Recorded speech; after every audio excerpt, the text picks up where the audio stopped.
Dando continuidade às atividades de hoje, convido para compor a mesa o excelentíssimo desembargador do Trabalho, Francisco Rossal de Araújo.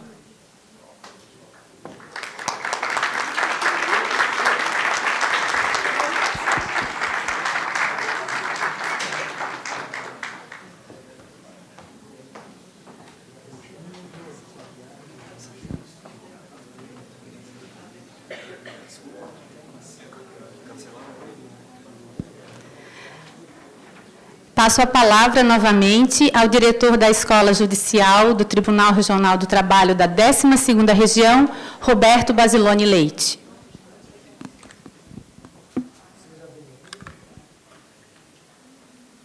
Boas-vindas, então, em nome da escola, em nome dos colegas, ao professor Rossal, está sendo ansiosamente esperado. Já comentei hoje que tivemos um público recorde no evento, já nos primeiros dias.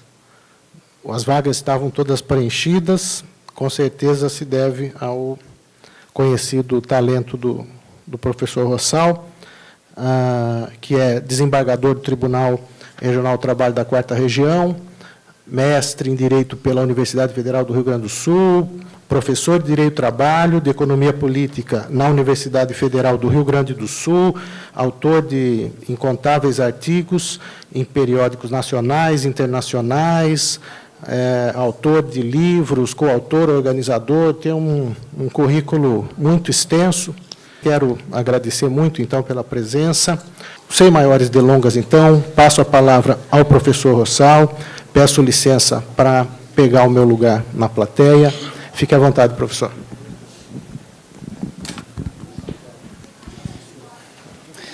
Boa tarde a todos. Eu gostaria de, em primeiro lugar, começar cumprimentando, depois me desculpando, né? O certo seria se desculpar primeiro e cumprimentar depois. Mas queria, enquanto estou na presença aqui do Roberto, agradecer o convite do TRT da 12ª Região, o carinho que sempre sou recebido. Roberto, muito obrigado. Obrigado pelo convite, obrigado pela oportunidade. Pessoal, nós temos uma longa tarefa pela frente. Hoje, durante toda essa tarde, e pelo que eu vi aqui a programação, né, desde agora até às 18 horas, é isso, Roberto? Né? Então, e nós vamos fazer um intervalinho. Né? Eu separei o tema para tratá-lo em 5 módulos, entre hoje e amanhã. Nós vamos ver de acordo com o andamento, né? Provavelmente seriam, na minha ideia inicial, 3 temas hoje e 2 temas amanhã.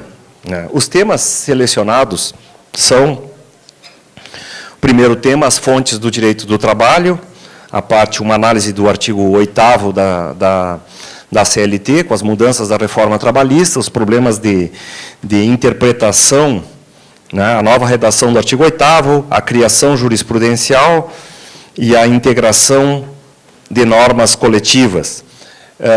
Eu já queria também aproveitar algumas reflexões sobre o que nós estamos fazendo lá no nosso tribunal, trocar essas experiências. Eu sou da Comissão de Jurisprudência, sou o presidente da Comissão de Jurisprudência do tribunal, e estamos trabalhando na mudança do nosso regimento interno com relação à unificação de jurisprudência, IRDR e IAC. Temos agora essa propagada, que eu nunca tinha visto, uma instrução normativa, que ainda não é instrução normativa, né, que está ali, mas é acessível a todos, está no site do TST, que tem um artigo específico sobre a criação de precedentes, né, a aplicação subsidiária do CPC. Então, esse seria, vamos dizer assim, o primeiro tema. E depois a interpretação das convenções coletivas e acordos coletivos de trabalho, de acordo com a reforma trabalhista e as possíveis explorações desse tema. O segundo tema é um tema clássico, que é prescrição e decadência, que também tem uma série de novidades, né? Nós vamos revisitar as principais súmulas do TST a respeito da prescrição em geral e da prescrição parcial e prescrição total, né? Aquela famosa evolução, súmula 168, 198, 294, a 294 sendo incorporada no texto legal, dentro do artigo 8º e os detalhes sobre isso. E o tormentoso tema da prescrição intercorrente, que é o artigo 11A, que também tem uma longa história de jurisprudência e de batalhas jurídicas que vem desde da súmula 114, vamos analisar a súmula 327, a história da súmula 327 do Supremo, e a prescrição intercorrente na lei dos executivos fiscais, todas as mudanças, até chegar à instrução normativa 39 e, no sentido contrário, à reforma trabalhista. O terceiro tema diz respeito à duração do trabalho, né? Então, todas as questões de tempo à disposição e as inúmeras mudanças que nesse campo trouxe a reforma trabalhista, banco de horas, os diversos tipos de banco de horas, os sistemas de compensação semanal, né, as mudanças, repercussões na súmula 85, o que fica, o que não fica, o que é discutível ou não, né, a questão... Isso, nem me detive muito na questão dos intervalos, né, que também seria um outro tema, né, eu vou ficar especificamente na questão do banco de horas, da compensação semanal e do teletrabalho, que também é uma novidade. Não tão novidade assim, mas já estava na legislação trabalhista, no artigo 6º, parágrafo único da CLT, mas agora temos uma regulamentação mais específica sobre teletrabalho. Amanhã seriam dois temas finais, que seria a questão do contrato de trabalho em si, todas as novidades sobre o contrato de trabalho, vamos nos debruçar um pouquinho mais do contrato de trabalho intermitente, e, para finalizar, as polêmicas sobre salário e remuneração, verbas de natureza salarial, verbas de natureza indenizatória, e todo o complexo sistema trazido pela reforma trabalhista a respeito desse assunto. Portanto, temos muita coisa para tratar e teremos que ser muito objetivos. O que eu gostaria, num primeiro momento, né, de falar ainda sobre a metodologia da exposição, eu vou fazer uma exposição bastante coloquial, né, daqui a pouco já vou estar circulando por aí. Nós temos que trabalhar, é um tema complexo, polêmico, extremamente polêmico, sistemático, né? Complexo porque eu posso interpretar a reforma trabalhista fazendo conexões com outros ramos do direito, né? Agora, daqui a pouco, já vamos começar a trabalhar da aplicação subsidiária do direito comum, do direito civil, etc. e tal. É polêmico porque dispensa, né, todo o conteúdo ideológico dos que defendem a reforma e dos que são contrários à reforma. É profundo porque também nós podemos ver em vários níveis, né? Porque nós vamos trabalhar em temas, por exemplo, como o banco de horas, que, apesar de toda a regulamentação, eu ainda poderei remeter à negociação coletiva, né? Então, complexidade, profundidade e é sistêmico, porque a reforma, né, em certos temas, ela muda um artigo para poder mudar o outro, para poder mudar o outro, né? Nós vamos ver agora, por exemplo, na prescrição intercorrente, antes de qualquer coisa, era preciso tirar os poderes do juiz de tocar a execução de ofício, né? Mexer no 878, que está lá no fim da CLT, para poder acrescentar a ideia de prescrição intercorrente. E isso faz com que todos nós já tenhamos, a reforma já está aí há vários meses, e nós tenhamos posições a respeito dessa matéria. O meu papel aqui não é defender a posição A, B ou C. O meu papel aqui é colocar o debate e as possíveis interpretações. Evidentemente que eu tenho as minhas posições, e elas vão transparecer no decorrer da exposição. Mas são apenas as minhas posições. A minha ideia é explorar, né, com os colegas aqui, com os servidores, as possibilidades hermenêuticas para que a gente possa ampliar, né, o espectro do debate, que é essa, acho que talvez, a tarefa, né, que a mim me cabe como expositor, né, e como professor, e como alguém que se preocupa com o caráter, né, vamos dizer assim, mais científico do debate, embora, evidentemente, que eu tenho minhas posições, vou expressar algumas posições, né, inclusive já algumas decisões, né, que eu posso falar com mais profundidade a respeito do tribunal que eu atuo, né, alguns entendimentos que estão se formando. É bem verdade que mais em matéria de direito intertemporal e em matéria de direito processual, porque são as primeiras coisas que estão chegando ao tribunal. As questões de fundo, de direito material, ainda não chegaram, pelo menos lá no Rio Grande do Sul, ainda não chegaram em massa ao tribunal. Pode, eventualmente, algum debate ser feito, mas não chega a ser... As questões de direito processual, sim, principalmente com relação inicial, defesa, incidentes em audiência, revelia, isso já tem as pencas. Então, essas seriam as observações iniciais que eu gostaria de fazer. Agradeceria muito se participassem, se perguntassem, até para dar um tempo de respirar um pouco na exposição. E é isso, dizer que eu estou feliz, apesar da correria e do voo cancelado, estou feliz de retornar mais uma vez a essa casa e estar entre amigos. Sei que o Gilmar foi me buscar de manhã, né? Agradeço muito, que é uma gentileza, é uma fidalguia. Muito obrigado, Gilmar. Na tua pessoa, cumprimento a todos os amigos que estão aqui presentes, né? E, coitado, foi buscar o palestrante não chegou. Mas vamos lá, pessoal, vamos trabalhar. Vamos começar com o tema das fontes do direito do trabalho. Os que já me conhecem sabem que eu não posso viver sem as minhas fichinhas. Então, eu trouxe as fichinhas aqui, tudo organizadinho, né? E alguma coisa vai de memória. Mas vamos lá. Vamos começar sobre a redação do artigo 8º da CLT e a sua posição dentro da doutrina geral. Vou descer aqui para ficar mais perto de vocês. O artigo 8º da CLT é a nossa cláusula de abertura do sistema. O sistema de direito do trabalho, em geral, é composto por normas de direito privado, né, de natureza de direito privado, no que tange ao contrato de trabalho. O contrato de trabalho é um contrato de direito privado, embora com pesada intervenção na autonomia da vontade, com normas de natureza coercitiva. Eu não posso, por exemplo, dispor do aviso prévio, das férias, o que todos nós sabemos do princípio de irrenunciabilidade, ele ainda é o campo de contrato. Né? Por que a gente diz isso? Embora a CLT, na exposição de motivos lá, né, na década de 40, tenha falado que prevalecia o caráter institucional, o que o professor, que o ministro Arnaldo Susequini chamaria de teoria do institucionalismo impuro, que foi a que inspirou a CLT, na verdade, a teoria contratualista, com o passar dos anos, acabou se impondo.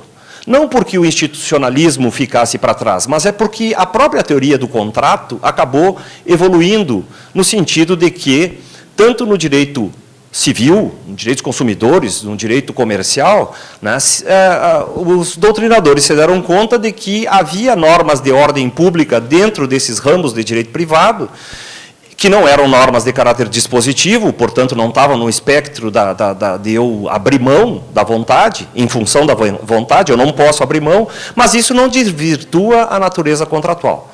Por exemplo, um contrato complexo como alienação fiduciária em garantia é pesadamente regrado por cláusulas que eu não posso abrir mão. Eu não posso constituir uma sociedade no direito comercial se eu não colocar o nome dos sócios, a cota de cada sócio, e isso é indisponível. Né? Tem um autor alemão chamado Ludwig Heiser, que ele diz assim, há uma espécie de aproximação, uma privatização do direito público e uma publicização do direito privado. Né? É um fenômeno da segunda metade do século XX, né? Que as normas de ordem pública vão invadindo campos do direito privado, né? Acabei de dar vários exemplos, e as normas de natureza dispositivo entram em domínios que tradicionalmente eram de direito público. Né? Direito dispositivo, por exemplo, os contratos administrativos permitem que a administração pública tenha uma certa margem de manobra, abrindo os espaços de discricionariedade administrativa. Né? A própria contratação de servidores públicos sobre o regime da CLT, empregados públicos seletistas, é uma demonstração de que também há uma privatização do direito público. Né? O campo seria, da relação dos servidores, seria tradicionalmente direito administrativo, em que eu iria pelo princípio da legalidade. Então, os dois sistemas se interpenetram. Mas, esses sistemas, né, os sistemas de direito público, tradicionalmente, são chamados de sistemas clausurados. Ou seja, para cada previsão genérica e abstrata, eu tenho uma consequência determinada. Né.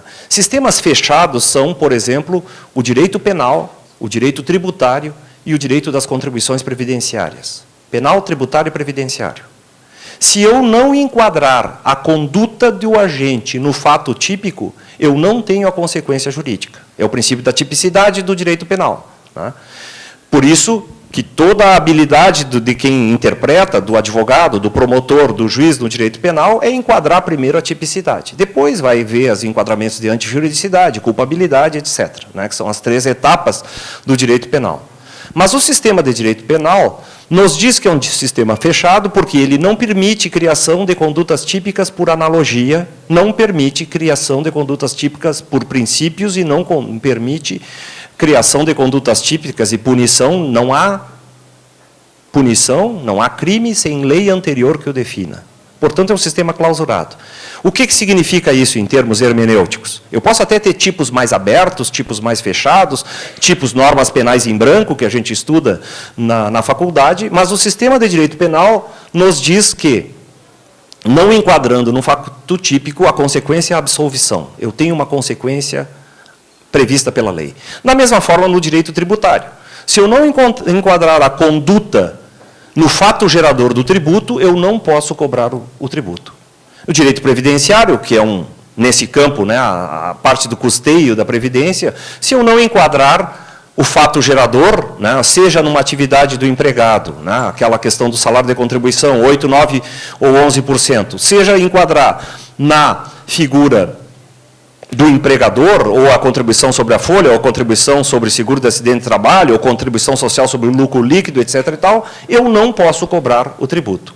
É por isso, por exemplo, que nas normas de direito tributário tem tantas discussões no Supremo a respeito da formalidade, da inconstitucionalidade formal de algumas normas.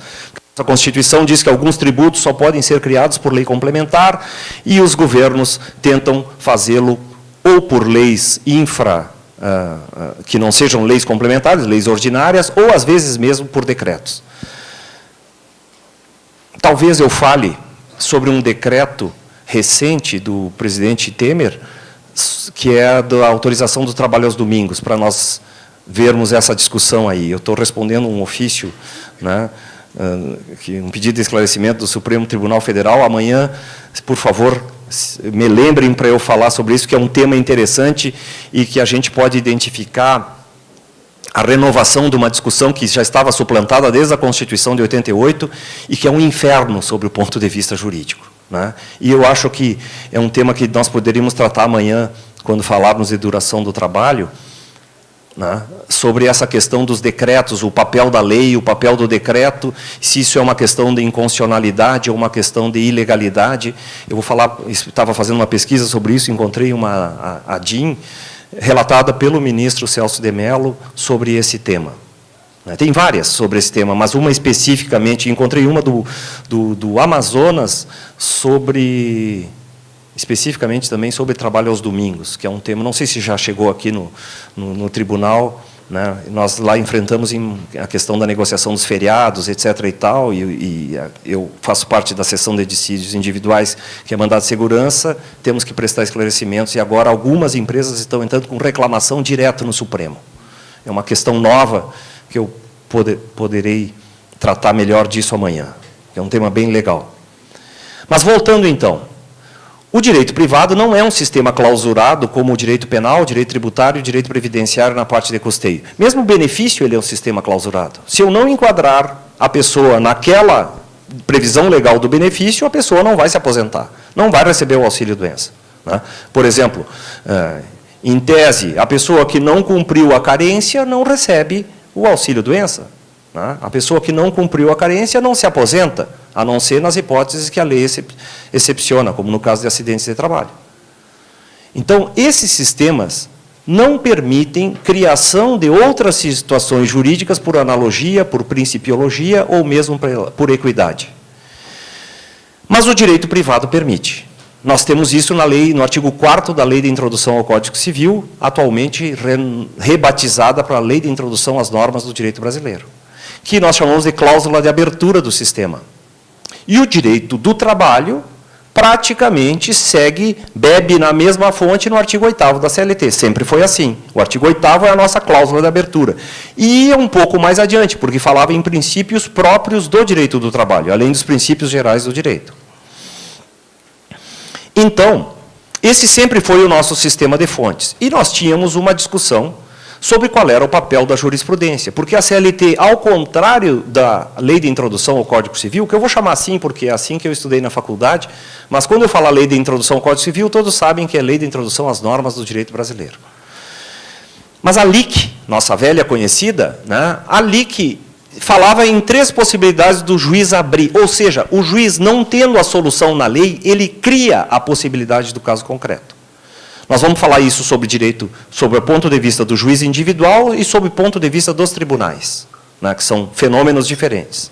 Mas, sob o ponto de vista do juiz individual, a possibilidade de criação pelo artigo 8º autorizava, inclusive, as resoluções administrativas do Ministério do Trabalho, etc. e tal, para criar soluções para o caso concreto que não estivessem preenchidas, não estivessem previstas na legislação. Nós chamamos isso de integração, fenômeno de integração jurídico. E a jurisprudência, todos vocês devem se lembrar das aulas de introdução ao estudo de direito, tinha toda uma discussão que não era fonte material, era fonte material, mas não era fonte formal do direito. Então, se dizia que a jurisprudência, mesmo as súmulas do Supremo, mesmo as súmulas do TST, tinham natureza persuasória e não coercitiva. Eu podia reformar no caso concreto, etc. e tal, mas era sob o ponto de vista de persuasão.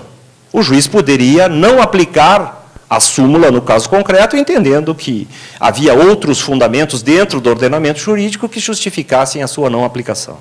A minha prova para o concurso para juiz, por exemplo, era uma das prejudiciais de mérito, era a aplicação da súmula 198 do TST, que nós vamos falar daqui a pouquinho, que é a prescrição total e a prescrição parcial. E eu já tinha, como eu tinha estudado e trabalhava como uma juíza que não aplicava a súmula 198, eu sabia de cor. Eu tinha um arquivo na cabeça que era presc198.doc.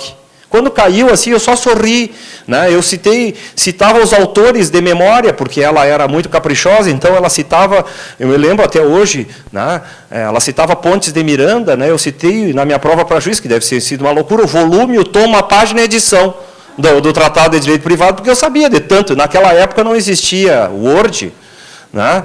E eu datilografava as sentenças. Então, eu datilografava muitas sentenças e muito esse arquivo, que era a prescrição 198. E sei até hoje, a prescrição não atinge o direito que é, apenas a pretensão é que fica vazia de exigibilidade. Dizer prescrever o direito é um equívoco. O correto é dizer prescreveu a pretensão que emana do direito. Pode ir lá, Pontes de Miranda, abre aspas, fecha aspas. Né? Era assim. E lá foi o Francisco a não aplicar a súmula 198 do TST, que era a prescrição do ato único, etc. e tal, e estou aqui, passei no concurso, não apliquei a súmula. Né? Eu sabia, escrevi umas 10 páginas, sabia tudo de cor, não foi preciso nem pensar, era a prescrição 98.doc, né? E era assim. Então, essa sempre foi a nossa realidade, as súmulas como persuasão. Mas os tempos vêm mudando. Desde a emenda constitucional 45, entrou a questão da súmula vinculante, né, do Supremo Tribunal Federal, né, que pela primeira vez na jurisprudência, na história das fontes, né, a jurisprudência, que sempre foi uma fonte material do direito, um fenômeno social, sociológico, econômico, etc. e tal, como qualquer outro argumento metajurídico, político, etc. e tal, a jurisprudência passou a ser tratada como fonte formal do direito, vinculando. Né? Como é que a gente sabe que vincula? Porque ela gerou uma ação específica para enquadrar o juiz que não aplicar, que se chama reclamação. A reclamação vem. E a nossa famosa, né, as súmulas vinculantes, então, começaram a se tornar fonte formal do direito.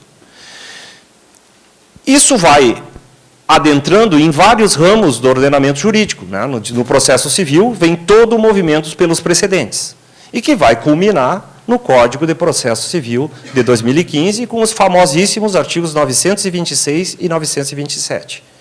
A chamada vinculação horizontal, né, que vem da Common Law, o famoso stare decisis et non queta movere. Né? Deixa como está, segue o precedente das cortes superiores. Evidentemente que, em outro contexto histórico, né, a common law começa a se desenvolver com a invasão dos normandos, né, na Grã-Bretanha, em 1066. Né. Num primeiro momento, como forma de atribuição de autoridade, fixação e homogeneização, mas principalmente de estabelecimento de poder, né, como todo direito. Né. O que decidir a Corte Superior, os juízes estão obrigados, claro, que dentro de parâmetros que foram, ao longo dos séculos, se desenvolvendo. Depois tem várias reformas, né, lá pelo século XVIII aparecem os tribunais de equity, talvez um pouco antes disso. Né. As últimas são da década de 70, né, os Judicature Acts, né, que vão aperfeiçoando, porque a tendência dos sistemas que se baseiam apenas no precedente é uma cristalização do direito, uma solidificação do direito e a atribuição de um caráter extremamente conservador para o direito. De tempos em tempos, pelo menos na história da Inglaterra, existem soluços para quebrar, né? Os Judicature Acts da década de 70, por exemplo, era para quebrar a jurisprudência que era extremamente conservadora com relação às mulheres. Né? A igualdade de gêneros, etc. e tal, que os tribunais ingleses não admitiam, e teve toda a revolução do feminismo, etc. e tal, foi preciso quebrar a forma de fazer e de observar os precedentes para poder que o tribunal deslançasse. Agora, recentemente, há cerca de 10 anos atrás, também a Inglaterra teve outra questão por causa da União Europeia, né, modificando o seu controle de constitucionalidade. Pela primeira vez, você pode falar na existência de um controle de constitucionalidade na Inglaterra, mais aos modelos da Europa continental, do que, porque a Inglaterra nunca teve uma Constituição escrita, e, portanto, não tinha controle de constitucionalidade, valia apenas o precedente e a tradição das decisões jurídicas. Mas tudo isso eu quero chegar no nosso dia a dia do nosso direito do trabalho. Porque com a aplicação subsidiária do 926 e 927, antes disso, antes do CPC, nós tivemos a Lei 13.015. A Lei 13.015 é uma antecipação do sistema de precedentes para a Justiça do Trabalho. O sistema de precedentes que está no CPC, foi pensado, ele foi antecipado pela Lei 13.015. E isso colide frontalmente com o sistema pensado pela reforma trabalhista, porque a reforma trabalhista foi e acertou no meio, nos principais parágrafos do 896, e os revogou, que eram exatamente os parágrafos introduzidos pela Lei 13.015. E colocou outra coisa em seu lugar, né, chamada transcendência, que não é o tema de agora, né, que nós vamos tratar sobre isso. Mas, então, esse é o contexto sobre o qual nós vamos conversar. Esse contexto, vamos dizer assim, político. Por que a reforma trabalhista foi colidir com um sistema que vinha se desenvolvendo? Não deu nem tempo, por exemplo, não sei a experiência de vocês aqui em Santa Catarina, mas no Rio Grande do Sul nós estávamos agora começando a fazer os IUJs, fizemos súmulas, né? Nos últimos 2 anos fizemos mais súmulas, já com vinculação, do que toda a história do tribunal.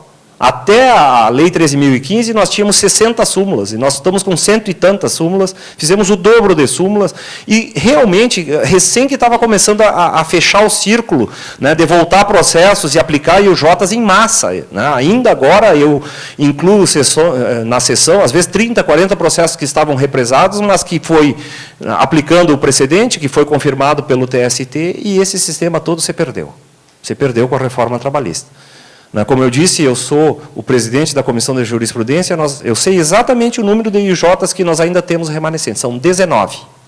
Esses 19 ainda vamos votar. Ainda essa semana estava lá pedindo, pelo amor de Deus, para a nossa presidente que nos desse uma data para ter um pleno, só para nos livrarmos desse passivo. Muitos deles estão superados, ou, enfim, já não tem mais sentido unificar a jurisprudência. Mas esse sistema foi por água abaixo. E aí tem uma outra questão, que aqui, né, não tenho como não fazer uma consideração metajurídica. Por que esse sistema foi tão agredido pela reforma trabalhista? Por que a reforma trabalhista vem e diz assim? Vamos pegar assim, alguns, né, sinais. O parágrafo 1º do artigo 8º diz assim: ao sistema de fontes do direito do trabalho, aplica-se o direito comum. E foi cortada uma tradicional expressão que tinha na CLT, diz assim: naquilo que não contraria os princípios do direito do trabalho. Aqui, né? Como diria aquela senhora, só não vê quem não quer, né? Que é um claro preconceito com relação aos princípios do direito do trabalho. Não que seja um pecado aplicar o direito comum como forma subsidiária. Nós não temos como sobreviver no direito do trabalho sem aplicação do direito civil. Por exemplo, daqui a pouco eu vou falar sobre prescrição e decadência. Toda a parte geral do Código Civil se aplica ao direito do trabalho. Toda a teoria do negócio jurídico, no que não é incompatível, erro, dolo, coação, vícios da vontade, se aplica ao direito do trabalho. E nós convivemos com isso, aprendemos que os elementos essenciais do contrato de trabalho são os velhos elementos essenciais do negócio jurídico, capacidade, manifestação de vontade, licitude do objeto. Mas, neste ponto, é uma declaração de princípios, né? O direito comum, quando eu perco a subordinação com princípios aos princípios do direito do trabalho, eu posso abrir a possibilidade hermenêutica de dizer que ele pode competir com os princípios do direito do trabalho. Alguém pode dizer assim, sim, mas tem muitas coisas do direito civil, principalmente no campo de responsabilidade civil, que fizeram avançar muito o direito do trabalho. É verdade. Todo o tema de acidentes de trabalho nós desenvolvemos com base nas normas do Código Civil, que são bastante avançadas, as normas do Código de 2002. Né? A teoria da responsabilidade objetiva avançou muito, né? Ela já vinha na jurisprudência, mas ela teve um impulso muito grande. A teoria da desconsideração da personalidade jurídica, né?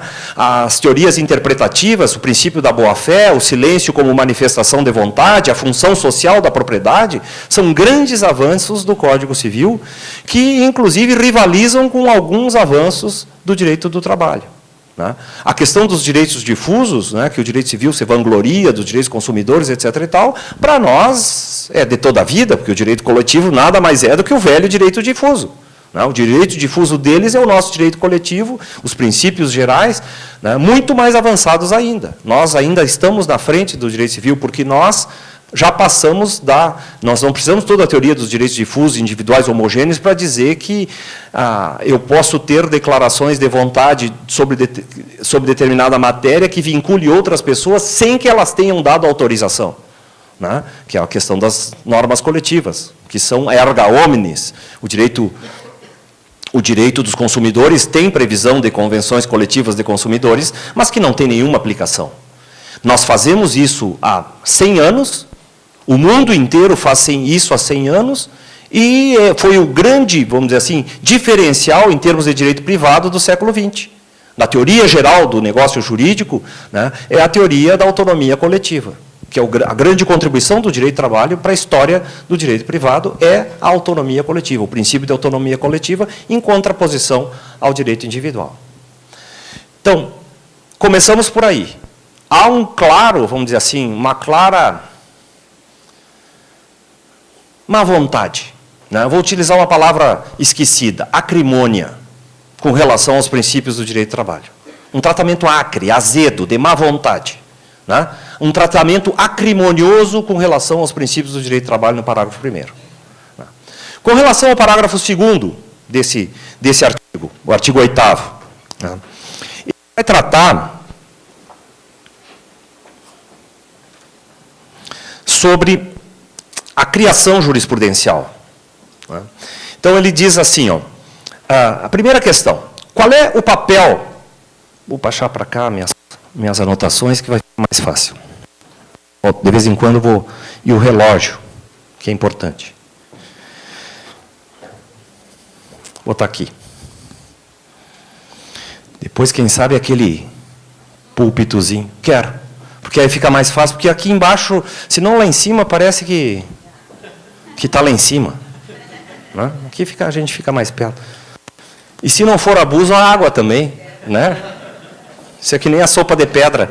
Né? 2 amigos se reuniram, né? E dizem assim, o que nós vamos tomar? Não temos nada para comer. Vamos fazer uma sopa. Tem água e tem pedra, vamos fazer uma sopa de pedra. Tá bem. Aí chegou um outro e disse assim, mas eu tenho uma batata. Bota aí, né, no panelão. E o outro disse assim, me lembrei, eu tenho uma cenoura, vou buscar. Botou uma cenoura. E o outro trouxe um pouquinho mais de abóbora e foi botando as coisas, e um tinha um pouquinho de sal. No fim, até um osso botaram na sopa, porque uma sopinha com osso, né? É bom barbaridade. Aí chegou o último lá, né, já estavam todos, aquele sopão, já estava borbulhando o sopão. Né? Eu disse assim, o que vocês estão tomando? E o outro disse, sopa de pedra. Né? Agora fui eu, né, pedi primeiro trazer as coisas, agora traz o púlpito, traz a água, etc. E tal. Virou a sopa de pedra. Bueno, agora vou me instalar na sopa de pedra aqui. Ó. Vamos adiante. Tá? Eu tenho que controlar o tempo. Mas a criação jurisprudencial. Né?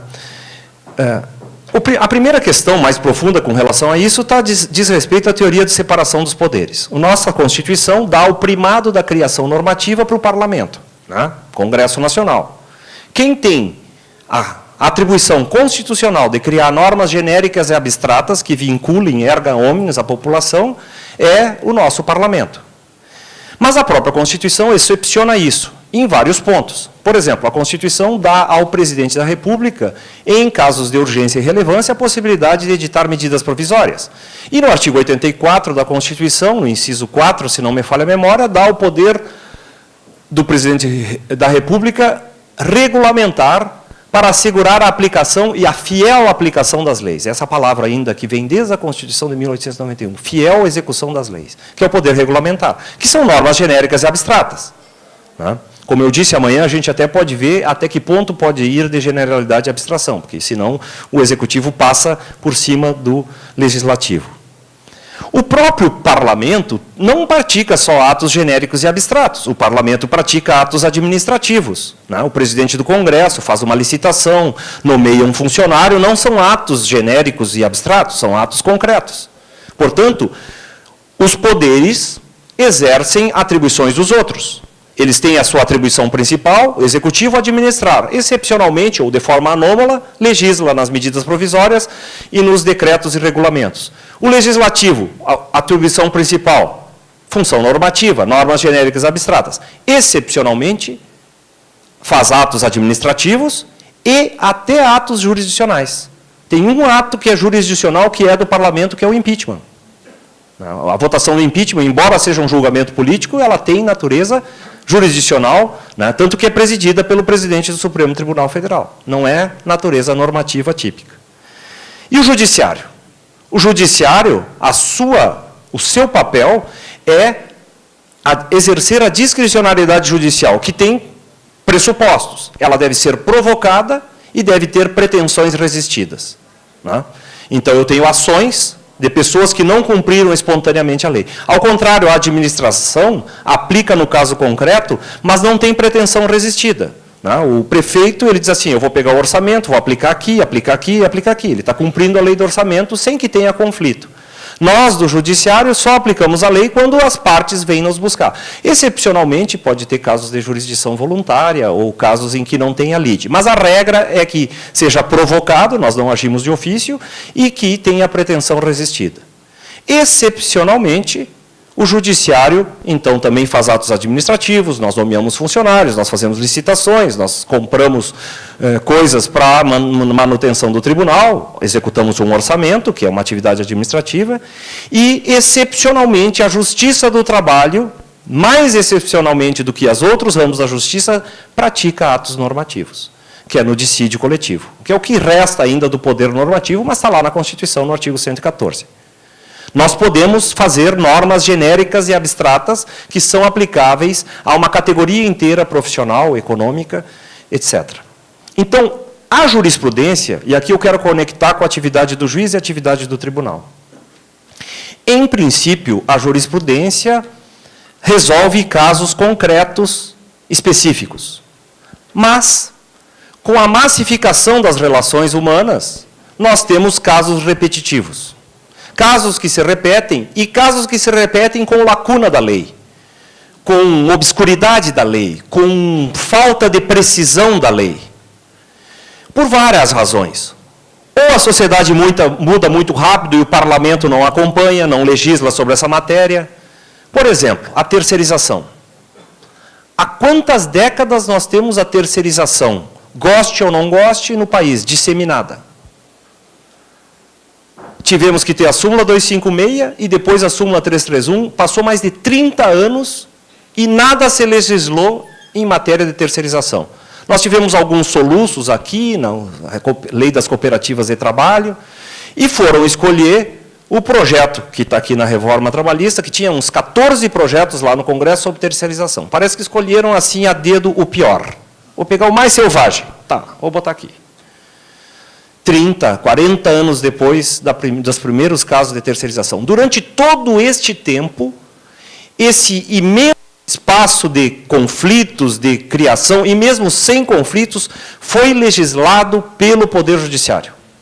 O Poder Judiciário ocupou esse nicho. Assim como o governo, o Poder Executivo, ocupa esse nicho também com as medidas provisórias. Né? É muito comum os parlamentares reclamarem dos soterrados por medidas provisórias, mas, claro, o parlamento não funciona. Não estou criticando o parlamento, né? Ele merece suas críticas, etc. Então, estou apenas fazendo uma constatação de um fenômeno que é, dos dois lados, a legislação anômala de poderes que não são legitimados pela Constituição para legislar. O Executivo com as medidas provisórias, decretos e regulamentos, e o Judiciário com a jurisprudência. Porque quando eu tenho um salto de qualidade para quantidade, às vezes a quantidade altera a qualidade. Uma coisa é eu decidir um caso de terceirização, outro caso é eu decidir milhões de casos de terceirização. Uma coisa é eu decidir um caso que diga assim, no pedido por demissão, o trabalhador perde as férias proporcionais. E depois mudar e dizer assim, no pedido de demissão, agora, na lacuna da lei, o trabalhador tem direito às férias proporcionais. Quantas súmulas que nós já vimos na história que foram mudando, que foram evoluindo. Os contratos de trabalho por tempo determinado são incompatíveis com a estabilidade no emprego. Portanto, as gestantes em contratos de experiência não têm estabilidade no emprego.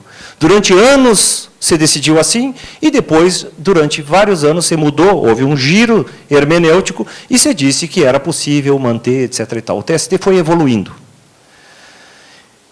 Este parágrafo 2º, ele tem a intenção de atingir em cheio essa atividade. Né? Que ele limita a interpretação jurisprudencial. Porque, vamos ler o texto legal. Ele diz assim, ó, literalmente, súmulas e outros enunciados de jurisprudência pelo TST e pelos TRTs não poderão restringir direitos legalmente previstos nem criar obrigações que não estejam previstas em lei.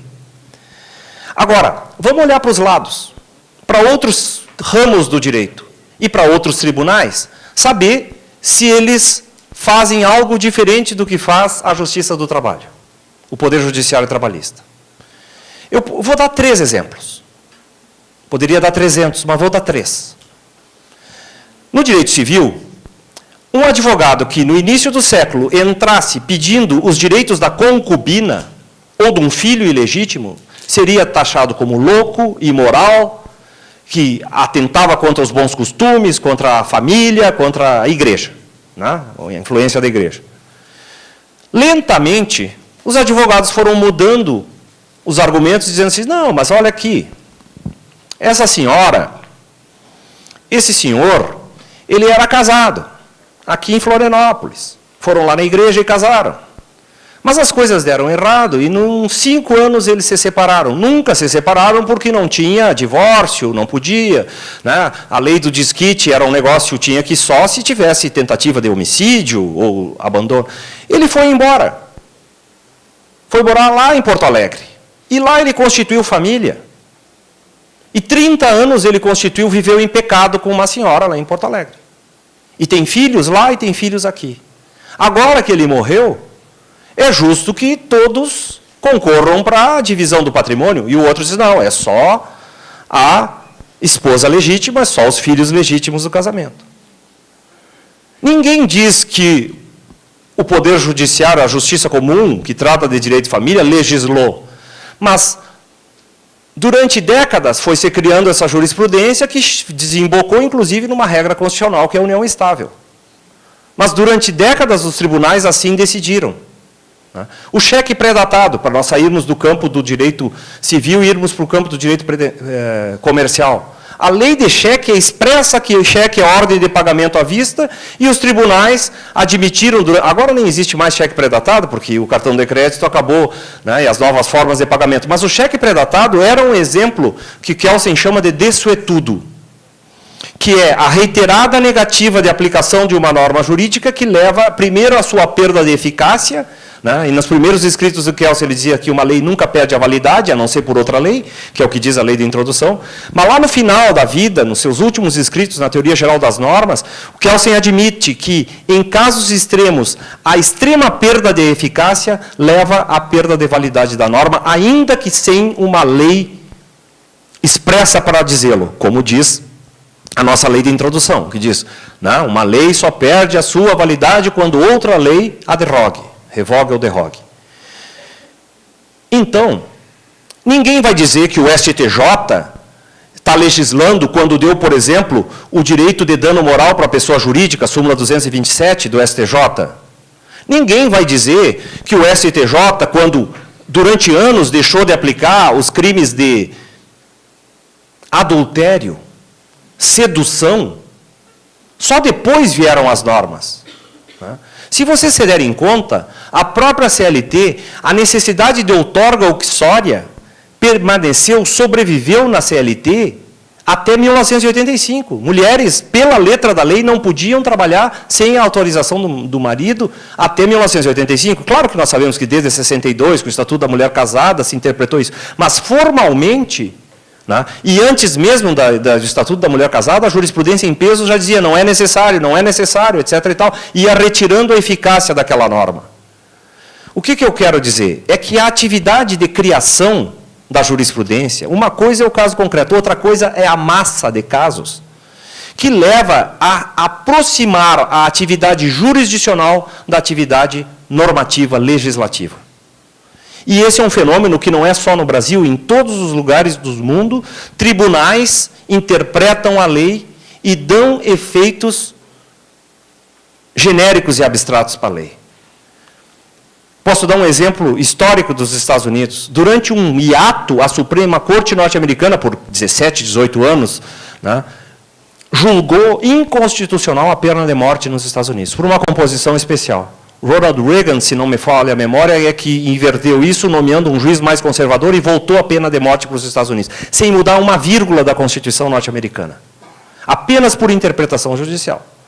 E vamos combinar que tem um efeito muito poderoso na vida das pessoas saber se tem pena de morte ou não tem pena de morte. Né? Para os que morreram executados, não tem volta atrás. E não mudou, e ninguém diz que a Suprema Corte norte-americana usurpou a atividade legislativa do parlamento. Então, essa crítica que se faz para chegar a esse texto aqui, dizer assim, vamos agora falar português bem claro. Esse artigo está dizendo assim, ó, o TST se passou, a Justiça do Trabalho se passou. Se recolham a sua... Não preciso dizer. Isso é o que diz esse artigo. Né? E mais, ele diz assim, e para não ficar tão fácil, eu vou colocar tantos entraves para vocês, a partir de agora, unificarem a jurisprudência de vocês, que vocês nunca mais vão fazer súmulas. Vai ser necessário 2/3, 10 sessões, unânime, 2/3 de novo, na segunda lua nova, quando bater o vento sul, que vier a frente fria lá do Rio Grande do Sul e chover em Santa Catarina, nos dias ímpares, porque nos dias pares também não dá para fazer súmula. Que é para ficar um pouquinho mais difícil, porque o 702, parágrafo 3º, parágrafo 4, o 702F, é absolutamente impossível de fazer súmulas. Então, esse é o objetivo. Vamos falar de pragmática? O TST levou essa consideração agora, depois da reforma, numa famosa sessão que era já para ser votadas algumas súmulas. Tentaram votar. 2/3. Agora mesmo, essa semana, um colega disse assim, tem uma matéria que eu descobri que tem 10 vezes, em 10 sessões, 2/3, não sei o que, dá para nós fazer súmula. Eu digo, oba, vamos fazer uma súmula.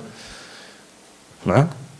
Porque isso é quase como, sei lá, antes eu brincava com os gremistas ficaram muitos anos sem ganhar títulos, e gauchão, estavam há 10 anos, é quase como o Grêmio ganhou um gauchão, mas agora não dá para falar, porque eles ganham tudo. Né? Dá azar falar essas coisas, para um colorado. Né? É um negócio, é como, sei lá, Rubinho Barrichello ganhar alguma coisa, pobrezinho. que é um cara simpático, querido, mas, enfim, o pessoal pega no pé dele. Né? Então, eu disse, vamos aproveitar. Qual é a matéria? É uma matéria super importante, é um reflexo da integração de não sei o quê, que, num caso concreto, alguém que trabalhe, né, pegar os 5 últimos anos não pesquisa, deve dar uns 37 centavos. Né? Essa é a repercussão social que tem nós formularmos a matéria. Trabalhadores que ganham R$2.000, 5 anos, vão ganhar, no fim das contas, 37 centavos. Ou seja, é absolutamente impossível fazer súmulas combinando este parágrafo 2º com o artigo 702, letra F. E o parágrafo 3º vai ainda num outro sentido. Então, dificulta a criação jurisprudencial. Mas antes de eu passar para a questão da própria interpretação das normas coletivas, é preciso fazer uma observação. Dentro do TST, essa instrução normativa, e já pela instrução normativa 39 e pela instrução normativa sem número, eu vou chamá-la assim. Né? Aqui é uma questão curiosa, tá? Porque se divulgou um projeto de instrução normativa sem a aprovação do plenário. Está ali no site do TST. Vocês clicam, esse texto que eu peguei aqui é tirado do site do próprio TST, né, que é essa instrução normativa sem número. Está a foto do ministro Aloysio entregando para o ministro Brito Pereira, que é o presidente. Então, a gente tem que ter um certo cuidado por vários motivos. Primeiro, porque pode ser uma deselegância falar por uma coisa que o plenário não votou ainda. Isso aqui tudo pode cair por terra. Né? E segundo, que também pode ser temerário, porque o plenário pode aprovar e modificar, e tudo que a gente falou perder a validade. Mas, em todo caso, nós temos que trabalhar com o que a gente tem. Né? E não é um documento secreto, nem foi conseguido de forma espúria. Mas o documento, esse... Lá no artigo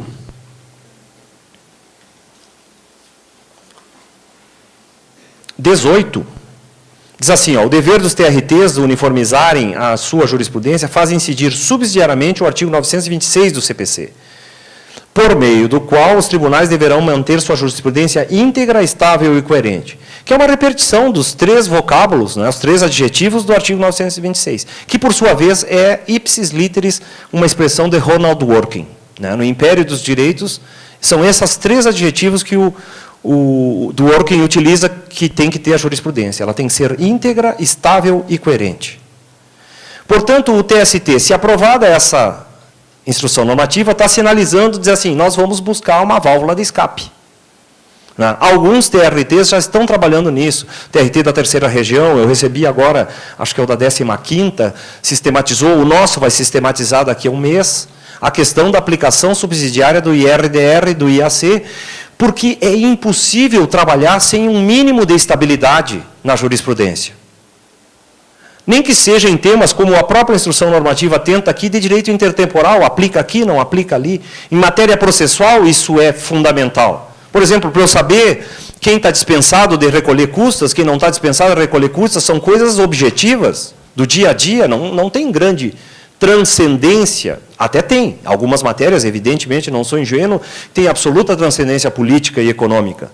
Mas outras são matérias que é preciso, por exemplo, a instrução normativa 39 do TST, logo que saiu, na vigência do CPC de 2015, tinha um problema a resolver. Os prazos são contados em dias contínuos ou úteis. E, durante um tempo, ela disse assim, não, para nós ainda vale o 775 da CLT, que é dias corridos. E só agora, com a reforma trabalhista, que nós passamos a dias úteis. Seria o caos se, no dia seguinte, a entrada em vigor do novo CPC, metade das varas do trabalho contasse em dias úteis e a outra metade em dias corridos. A instrução normativa 27 teve um papel de dizer assim, olha, se os processos que vêm de acidentes do trabalho para cá seguem o rito trabalhista, o recurso deles é 8 dias. Pronto. Porque tinha toda uma discussão, é 15 dias, lá apelação aqui, lá eu tenho embargos infringentes, aqui eu não tenho, etc. e tal. Então, esse mínimo de unificação, com esse quórum do artigo 702, é absolutamente impossível. Absolutamente impossível. A não ser que esse caso lá do Rio Grande do Sul, que parece, vamos ver se a gente vai conseguir fazer uma súmula. Talvez vai ser a súmula 1. Súmula 1 na nova era, a iluminada. Talvez só em anos bissextos a gente consiga fazer alguma súmula com esse quórum. Então, essas são as observações sobre esse papel de criação. e, vamos dizer assim, as características desse parágrafo 2º. O parágrafo 3º é num outro sentido. Ele diz assim, além disso, há uma fonte específica do direito do trabalho, que são as normas coletivas. E nós não queremos que vocês se metam nelas. É isso que está dizendo esse parágrafo 3º. Nós não queremos que a Justiça do Trabalho se meta. Né? E deve se limitar aos aspectos formais. Quando esse parágrafo 3º remete ao artigo 104, ele está dizendo isso, aos requisitos formais do negócio jurídico. Capacidade das partes, são 2 sindicatos que celebraram uma convenção coletiva, né? Manifestação de vontade sem vícios, não há nenhuma fraude, nem dolo. Para sindicatos, não sei nem se teria erro, se seria compatível, porque erro é estado de consciência do indivíduo.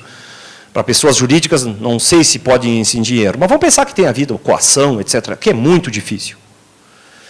Mas resta uma questão tormentosa, que é a licitude do objeto.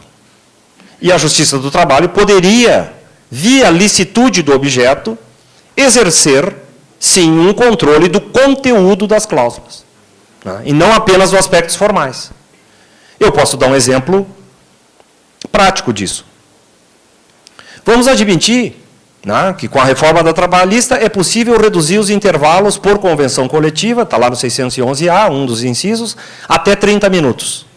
Contrário à posição anterior da súmula 437 e ao que diz o artigo 71, né, aquela velha discussão, né, que o TST dizia, os intervalos são normas de saúde, etc. Não pode reduzir. Bastante polêmica essa questão, que levou à súmula 437. A reforma trabalhista vem em sentido diametralmente oposto. Pode reduzir, mas o 611-A, ele próprio diz assim, mas não pode ser menos de 30. Né? Mesmo ele flexibilizando, ele diz assim, eu tenho um limite da flexibilização, que menos de 30 não dá para suprimir totalmente um intervalo por negociação coletiva se a jornada é de mais de 8 horas. Então, mesmo no contexto, e são inúmeros os dispositivos do 611-A que têm altos limites, e são inúmeros os limites do próprio 611-B, que é o que diz não pode. O 611-A diz pode, e o 611-B diz não pode. Então, nesta hipótese, o tribunal poderia entrar e dizer assim, não, este objeto dessa negociação coletiva é ilícito, porque ele contraria o próprio 611-A, porque autoriza a flexibilização até determinado ponto, mas não de forma absoluta. E por aí, né, como se diz lá na minha cidade, no Alegrete, onde passa um boi, passa uma boiada. Todo o controle na minha modesta opinião, todo o controle de licitude das cláusulas, por aí eu poderia controlar com base em todas as normas de natureza coercitiva, desde que não contrariasse o 611-A. Estou fazendo uma interpretação bastante conservadora do 611-A para justificar que, pela licitude do objeto, a Justiça do Trabalho vai continuar exercendo, né, licitude, não só licitude, né, porque é licitude, possibilidade e determinação, né, que são as 3 características do objeto nos negócios jurídicos. Por exemplo, a indeterminação pode levar a contratos leoninos. Um contrato com cláusulas excessivamente indeterminadas, por exemplo, é um problema que nós vamos falar amanhã do contrato intermitente, né? Eu fico num estado de sujeição de indeterminação tal que ele se torna um contrato leonino. Então, a determinação, que nós não estudamos muito, né, nós estudamos lá pelo aquele artigo da CLT que diz assim, ó, na falta de dizer quais são as atividades, ele se compromete a fazer tudo aquilo que é compatível com a sua condição pessoal. Acho que é o 456, parágrafo único. Né? É por ali que a doutrina entra um pouco na determinabilidade do objeto. Mas contratos com objeto indeterminado são leoninos, são abusivos. Talvez nós tenhamos que nos debruçar um pouco mais, né, inclusive nas convenções coletivas. E eu não vou poder deixar de falar sobre uma locução que está nesse parágrafo 3º, que é o chamado princípio de intervenção mínima na autonomia da vontade coletiva. Quando eu preparei o material sobre a reforma trabalhista, logo que saiu, eu fiz uma pesquisa, daquelas pesquisas que a gente faz no Google. e depois um pouco mais apurada na biblioteca do nosso tribunal, sobre artigos que tinham a locução princípio de intervenção mínima na autonomia coletiva, na vontade coletiva. Achei 2, num espectro de 40 anos. É um princípio criado, né? Porque esse princípio nunca foi relevante sobre o ponto. Um princípio, para ser relevante, ele tem que ter uma certa densidade teórica, artigos, livros publicados. Eu sei que o princípio da proteção pode ser contestado no direito do trabalho, mas eu não posso negá-lo, né? Eu falo o princípio da proteção, todos vocês vão lembrar Plá Rodrigues, vão lembrar tantos outros doutrinadores na aplicação massiva em jurisprudência, não importa se é a favor ou contra, né? O princípio da irrenunciabilidade, né? O princípio da continuidade, ninguém nega esses princípios porque eles têm uma densidade teórica, uma densidade normativa e têm uma densidade jurisprudencial que os justifique, né? Ninguém vai contestar que o princípio da legalidade não é um dos grandes princípios do ordenamento jurídico brasileiro, né? Está lá no artigo 37 da Constituição. Mesmo os princípios que não estavam no Código Civil, como o princípio da boa-fé, que curiosamente não estava no Código Civil de forma expressa, no Código de 16, ninguém negava a sua vigência, a sua aplicação. Por quê? Porque tinha uma tradição doutrinária, né? O Código Civil, por exemplo, não fala o que é culpa. Ele não define o que é culpa, não precisa. A doutrina há séculos nos ensinou que é negligência, imprudência, imperícia, e por aí vai se desenvolvendo, né? Não é um conceito estanque, mas é um conceito que a gente fala e todo mundo mais ou menos sabe o que é. Agora, o princípio de intervenção mínima na autonomia da vontade coletiva é ideológico, né? É profundamente ideológico. É dizer assim, não se metam. Não se metam, deixam que eles decidam, mesmo que seja, né, se não for sobre o aspecto formal, o conteúdo é livre. E uma última observação sobre esse parágrafo 3º, ainda, ele tem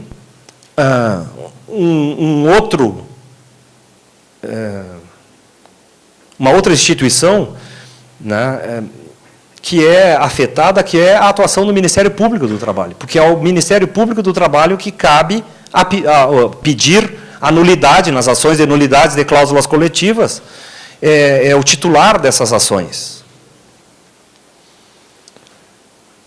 E vejam, quando eu disse assim, ó, a reforma também ela é sistemática.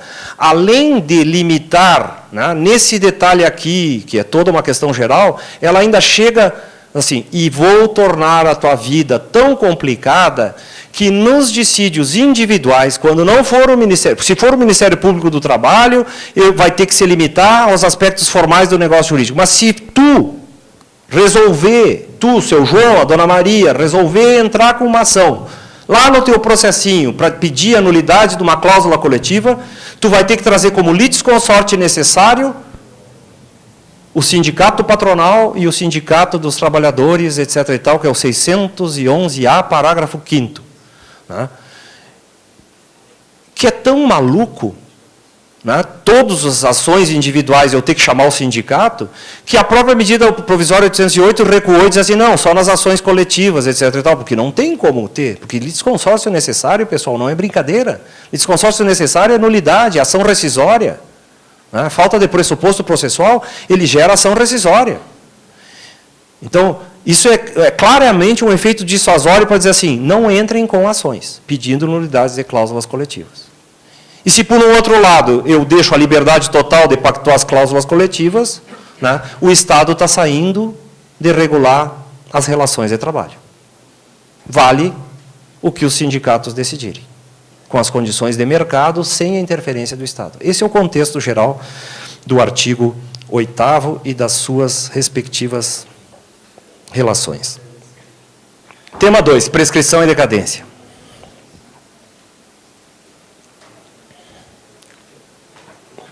Que é o tempo. Né? Prescrição e decadência é o tempo. O tempo tem força jurígena no direito. Ele cria, modifica e extingue direitos. Né? Juri, genus. Né? Gênese de direitos. Criar, modificar e extinguir. Na verdade, é um dos grandes questionamentos do ser humano. O que o tempo faz com a gente? Né? Então, eu posso pensar isso sobre várias maneiras, né? Sobre o ponto de vista da nossa existência, vida, nascimento, morte, né? O que passa, né, nesse nosso, que é uma das grandes indagações filosóficas, de onde é que nós viemos e para onde é que nós vamos. E o que nós vamos fazer nesse interregno que estamos por aqui. Né? Já que estou falando em santos, vou entrar num terreno metafísico. Né? O tempo tem essa questão metafísica. Mas o tempo também tem os processos de criação e destruição. As plantações, as estações do ano, os calendários. Né? Eu preciso reger o tempo. Eu preciso compreender o tempo e tentar reger a minha vida pelo tempo. Porque se eu fizer de outra maneira, eu tenho resultados que não são os melhores. Se eu não respeitar a passagem do tempo, as estações do ano, né, eu tenho um tempo para semear e tenho um tempo para colher. Se eu fizer isso fora errado, né, todos vocês que são pessoas de campo, sabem, por exemplo, que não se pode plantar salsa nem cenoura na lua nova.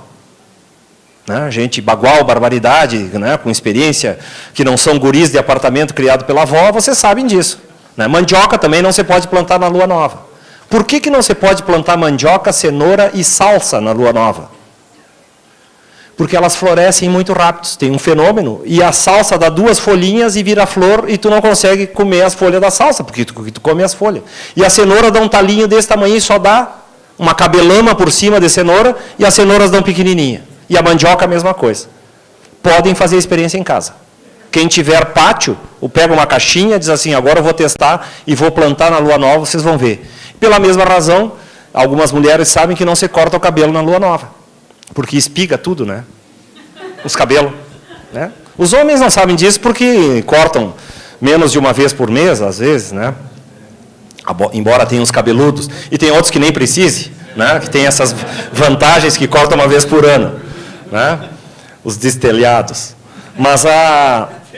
Mas isso é o tempo na vida da gente. Né? Os babilônios inventaram o calendário. É o primeiro povo que conta a passagem do tempo. Inventaram um calendário de 360 dias. Esses 360 dias correspondiam para os babilônios, porque como é que eles contavam o tempo? Com base em 2 astros que se pode ver no firmamento, o Sol e a Lua. Alguns calendários são lunares e outros são solares. O primeiro calendário solar que se tem conhecimento é dos babilônios. Os babilônios identificaram que a mudança das estações do ano correspondia a mais ou menos 360 vezes que o Sol subia e descia do horizonte. Isso tem uma influência para nós até hoje. Está aqui, ó. Por isso que os segundos são frações de 60. São sexagesimais, são unidades sexagesimais. Segundo, hora e minuto são contados de 60 em 60. Porque é fácil fazer conta com múltiplos de 6. E os graus da circunferência também são 360. São 2 unidades sexagesimais que derivam ainda dessa descoberta. Com o passar do tempo, os babilônios se deram conta que ficava defasado o calendário deles, e aí, para corrigir, acrescentaram mais 5 dias de festa. E chegaram aproximadamente ao ano de 365 dias que nós temos até hoje. Né? Júlio César faz uma nova contagem, já com métodos matemáticos mais apurados, é o calendário juliano, que os russos até hoje seguem. E, no século XIII, o Papa Gregório faz o calendário gregoriano, que é o calendário que nós seguimos até hoje. Né? O nosso calendário é o calendário gregoriano. Então, esse fenômeno do tempo tem uma série de regras que vai entrando tanto na vida prática, como também em regras morais. Por exemplo, o luto. O luto, vestir de preto, como as famílias mais antigas faziam, era uma regra moral de respeito à passagem do tempo pela dor do falecimento. Isso eu aprendi em casa, por exemplo, que a gente dá os pêsames até o 30º dia. Né? Se não pode ir no velório, tu vai na missa de 7º dia. Se tu não vai na missa de 7º dia, tu vai na de 30º dia. Mas depois do 30º dia, tu tem que ter algum cuidado, porque tu não pode também ficar tocando na ferida da pessoa, que a pessoa já está se recuperando. Mas isso é uma regra moral, não coage ninguém, é uma questão que a gente pensa, é tão importante quando andar do lado certo, quando vai do lado de uma senhora ou de uma criança na calçada, ou uma dama. Né? São regras morais que, enfim, têm alguma importância, mas também, né, evidentemente que elas só constrangem, são autônomas, como diria Kelsen. Né? As regras morais são autônomas e imanentes. Regras religiosas são heterônomas e transcendentes. Regras jurídicas são heterônomas e imanentes. Né? Essas classificações de direito moral e religião do Kelsen. Mas, de qualquer forma, então, o tempo também tem esse proceder. Nós temos rituais do tempo. Né? Tem os rituais da adolescência, várias religiões têm, quando o menino, a menina entram na adolescência. Né? Lá no Alegrete tem o sarau de prendas, que é a nossa versão do baile de debutantes. Né? Tem os rituais de acasalamento, que é a idade de procriação, etc. e tal. Né? No Alegrete tem até baile funk, para vocês terem uma ideia, que é um ritual de acasalamento, não deixa de ser. Né? Uma vez, doutor Gilmar, eu vim aqui dar uma palestra e fiquei do lado de uma boate que se chama Fields. Fields, ali no Intercity. Mas era no tempo que olha, bombava, literalmente bombava a boate Fields. E não dava para dormir, porque era uma gritaria, era um ritual de acasalamento. Coletivo. Mas tudo isso eu quero chegar ao seguinte.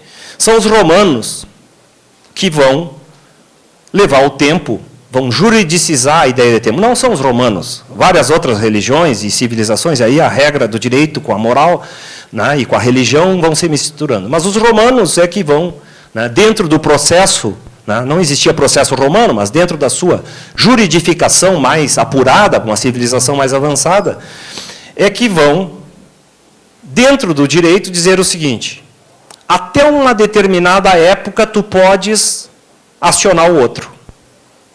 Passado esse tempo, não. Como que eles faziam isso? Eles anunciavam a chegada do juiz ou do pretor peregrino, e quem tivesse interesse em demandar alguma querela a ser submetida, etc. e tal, deveria escrever nas paredes do templo. Ficar pré-escrito, praescriptio. Né? O que estava pré-escrito seria julgado. O que não ficou pré-escrito não seria apreciado. Essa é a origem do vocábulo prescrição. Né? Transcriptio. Por que nós fazemos a transcrição no regime de imóveis? Né? Por que até hoje o vocábulo transcrição do regime de imóveis, que é a forma de transmissão da propriedade imobiliária? Porque para os romanos, os mortos eram enterrados dentro do terreno da família. E eu não posso vender o terreno vendendo meus mortos, que são os meus protetores, os deuses lares.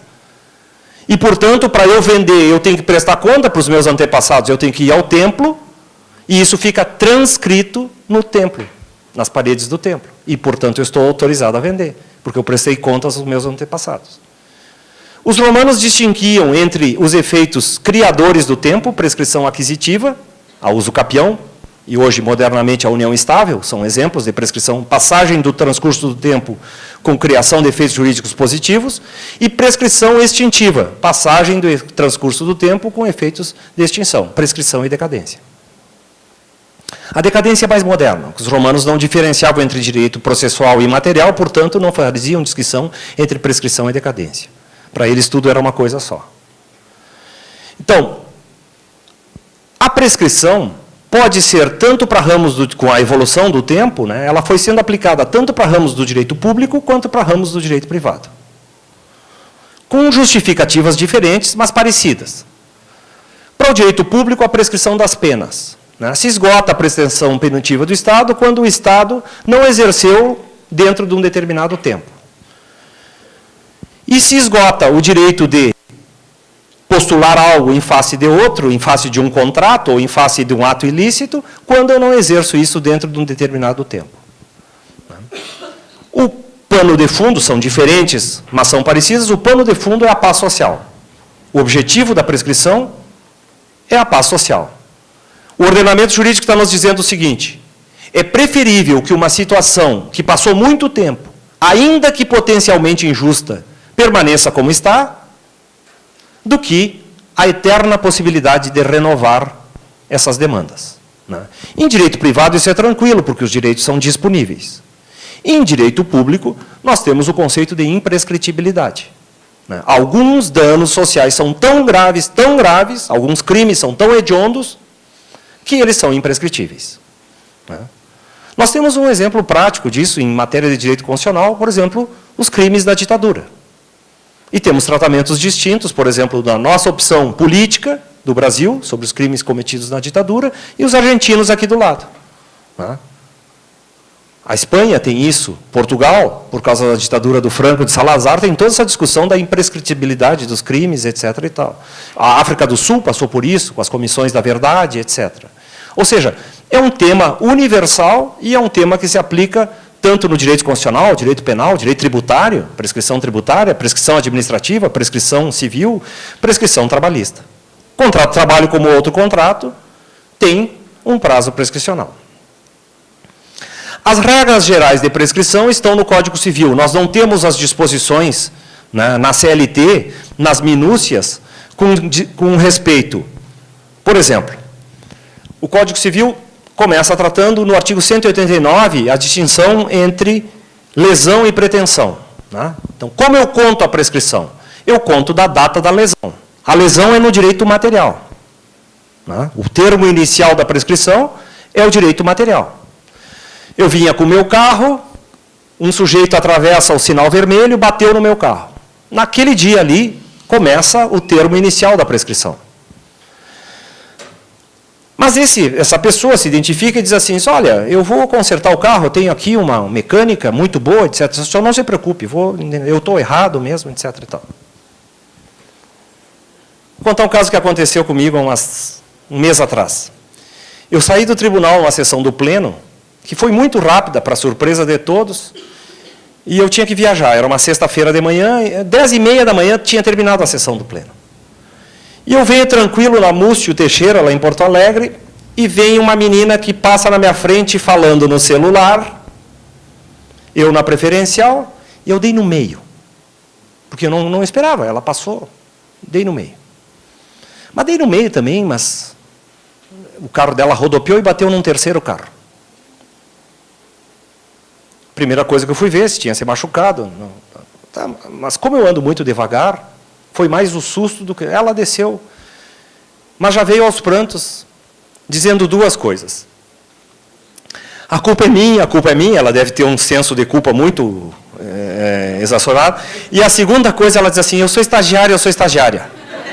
Eu acho que ela estava querendo provocar algum tipo de pena ou comiseração da minha parte. Né? Eu sou estagiário, eu já senti um frio correndo. Né? Mas aí, a Porto Alegre é pequenininha. Nisso sai um pessoal, era numa esquina assim, né? Aqui tinha uma clínica para pessoas idosas, aqui tinha um escritório, e aqui estava eu, e aqui duas casas. E bateu aqui, bateu no carro de lá, etc. E tal. Sai os advogados tudo, porque advogado vê uma colisão, sai tudo, né? Para ver os clientes. Né? Nisso chega um rapaz que diz, é o meu carro, professor. Era meu aluno, da URGS. Tinha sido meu aluno. Assim, bateram no meu carro, professor. Eu digo, bom, eu já estou com um estagiário e um aluno. A minha situação é horrível. Né? Recém saiu da faculdade. Não. Bom, em resumo. Né? A menina tinha seguro. Disse, não, isso aqui vai assim, assim, assado. Então, a data da lesão é ali. Demorou um mês. Eu ia viajar, deixei o carro para consertar, etc. E tal. E tudo foi bem. Como não teve lesão corporal, não precisa chamar o trânsito, etc. E tal, a coisa se resolveu por si só. Houve uma lesão de direito material, houve, naquele momento, a criação de um pretenso credor, um pretenso devedor, né? Porque na aplicação do ato ilícito, artigo 186, havia ali negligência, imprudência, né? O cometimento de um ato ilícito com o dever de reparar. Responsabilidade subjetiva, não vamos nem entrar na objetiva, nem precisa. Nesse momento, vamos pensar que mandei, e não consertaram, e não pagaram, eu tive que pagar do meu bolso, comecei a cobrar, olha aqui, tu me prometeu pagar, mas não sei, mas o seguro não autorizou, etc. E tal. Aí começa o litígio. Até o momento que ela poderia me dizer assim, eu não vou pagar para o senhor, vá procurar seus direitos na justiça. E eu vou. Quando eu movimentar o aparato estatal, eu tenho o lapso de tempo que nos interessa para contar, o termo inicial e o termo final. A movimentação do aparato estatal ou algumas outras hipóteses previstas em lei interrompe o fluxo do prazo prescricional. Então, eu tenho a lesão, eu tenho a pretensão num sentido potencial, que ficou todo esse tempo, etc. e tal, eu continuaria com a pretensão de entrar em juízo. Não entrei porque tudo correu bem, mas se tudo corresse mal, eu entro com a ação. Então, essa é a distinção entre lesão, pretensão e ação. Outras hipóteses previstas em lei também interrompem a prescrição. Por exemplo, um protesto cambial, a pendência de uma condição suspensiva no contrato, etc. e tal, que estão lá nos artigos 199 e seguintes do Código Civil. Todo esse esquema se aplica ao direito do trabalho. Eu trabalho horas extras, não recebo, nasce uma lesão, depois nós vamos ver essa lesão se repete para fazer a distinção entre prescrição total e prescrição parcial. Por enquanto, estamos apenas nas considerações introdutórias. Eu posso, inclusive, renunciar à prescrição, diz o Código Civil, artigo 191. Eu posso dizer assim, vamos pensar sob o ponto de vista da menina. Passou 3 anos, que é o prazo de responsabilidade civil no novo Código para prescrição. Eu não entrei com a ação, etc. e tal, mas vamos dizer que lá no 4º ano alguém diz assim, não, mas tu devia ter entrado com essa ação, eu entro para ti. Tá, entra na justiça lá, vamos tentar. 4 anos depois. Porque talvez também eu ficasse na dúvida, que eu também estava no celular. Ela estava no celular, mas eu também estava. Eu fiquei meio assim, não entrei com a ação porque eu não quero mexer nisso aí. E aí ela vem e se defende e diz assim, eu posso simplesmente dizer que está prescrito. São 4 anos, o senhor não entrou nos 3 anos. Mas eu renuncio ao meu direito de prescrição. Porque eu não só quero que o Poder Judiciário diga que eu sou inocente, como eu quero entrar com uma reconvenção contra o senhor. Porque o senhor é que estava com culpa. E eu renunciei. É um direito disponível. O réu pode renunciar à prescrição. Esse é o grande problema, que é a permanência do artigo 191 do Código Civil, que é o Instituto da Renúncia da Prescrição, com um tema prático que nós utilizamos no dia a dia, que é a declaração de prescrição de ofício pelo juiz. Porque toda a vida o Código Civil dizia que o juiz não podia declarar prescrição de ofício. Só nos anos 90 é que o CPC revogou o artigo 100 e... Onde é que está? É o 190? Não, 190 é prescrição e exceção, renúncia a 191. 194 foi revogado.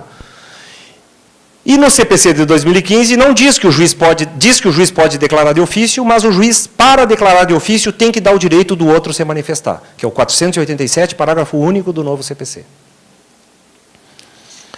Então é uma contradição. Porque se a outra parte pode renunciar porque é indisponível, o juiz não poderia declarar de ofício. E o que acontece se o juiz declarar de ofício e a outra parte dizer assim, não, eu ainda assim quero que o senhor aprecie, porque a matéria de fundo, a lesão ocorreu. Eu não me importo que tenha passado o tempo, passaria tempo e prejudicar o adversário, mas eu tenho interesse também, porque o direito de ação também é do réu, não é só do autor. O réu tem o direito de ação, tanto é que ele tem o direito de reconvenção, que é renovar uma ação, fazer outra ação contra o réu. Então, essa é uma incongruência desse sistema. Claro que os que defendem a prescrição de ofício vão dizer, não, tem um interesse público, tem muitos processos, o juiz tem muita coisa a fazer para ficar julgando causas prescritas. E o outro foi inerte, não movimentou o aparato estatal no tempo certo. Mas essa é uma questão interessante, porque tudo isso nós não temos regras na CLT e nós aplicamos subsidiariamente o direito comum. Fazer a conexão com aquilo que nós falamos na primeira parte. É impossível trabalhar direito do trabalho sem as noções básicas de direito civil, assim como é impossível trabalhar processo de trabalho sem as noções básicas de processo civil, porque são o direito comum, noções de jurisdição, competência, etc. e tal, nós temos que ir lá no processo civil para poder aplicar no direito do trabalho. Litisconsórcio, deveres das partes, procuradores, responsabilidade por dano processual, tudo isso está no CPC. Agora vimos há pouco tempo, IRDR, IAC, os processos nos tribunais, não tem como eu atuar no processo de trabalho sem o processo civil. Não tem como atuar no direito de trabalho sem o direito civil. Outra questão que também está do Código Civil, que se aplica no direito do trabalho. Em que grau de jurisdição, até que grau de jurisdição você pode alegar a prescrição? Né? Tem um artigo que diz assim, a prescrição pode ser alegada em qualquer grau ordinário, 193. Né? Então, aquela velha questão, eu posso, num recurso de revista, alegar a prescrição? Posso, num recurso extraordinário, no Supremo, alegar a prescrição? Toda a doutrina do direito civil dizia, não. Prescrição é matéria de fato, é a transcurso do tempo, portanto, só até no recurso ordinário, só até na apelação. É claro que o advogado pode chegar na tribuna e dizer assim, a matéria está prescrita, eu não posso alegar, mas o senhor pode declarar de ofício. Né? Isso, com a mudança da lei, é possível. Mas, em geral, a doutrina sempre... Só tinha um autor que dizia que podia ser alegado em instâncias extraordinárias, que era o professor Sérgio Pinto Martins, nosso colega, que tinha uma posição diferente. A grande maioria da doutrina dizia, prescrição é matéria de tempo é matéria de fato não chega às instâncias extraordinárias. Né? Barraria, no nosso caso, na súmula 126 do TST.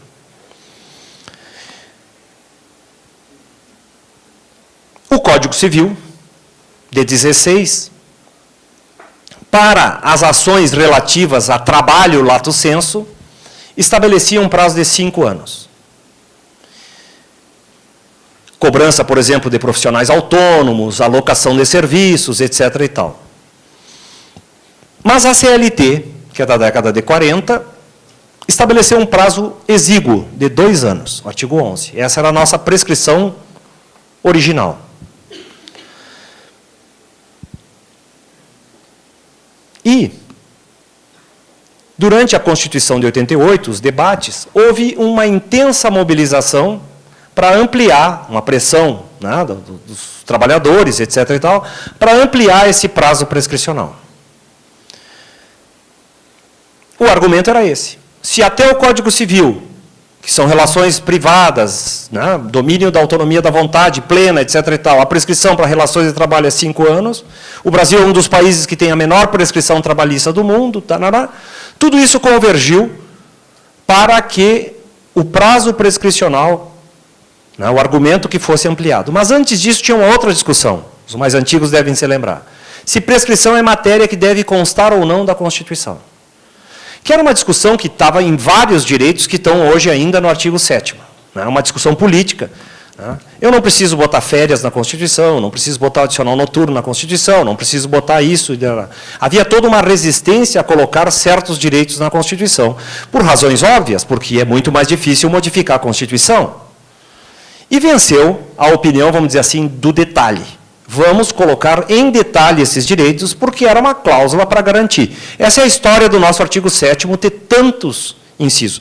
De uma certa maneira, também o artigo 5º. Tem uma série de direitos privados ali que, né, pela doutrina tradicional, não estariam em sede de Constituição, mas estão lá. Como uma forma de garantir o avanço e depois o não retrocesso desses direitos. Né? E foi essa a situação política. E, nesse contexto, passou o prazo de 5 anos a varrer da Constituição Federal.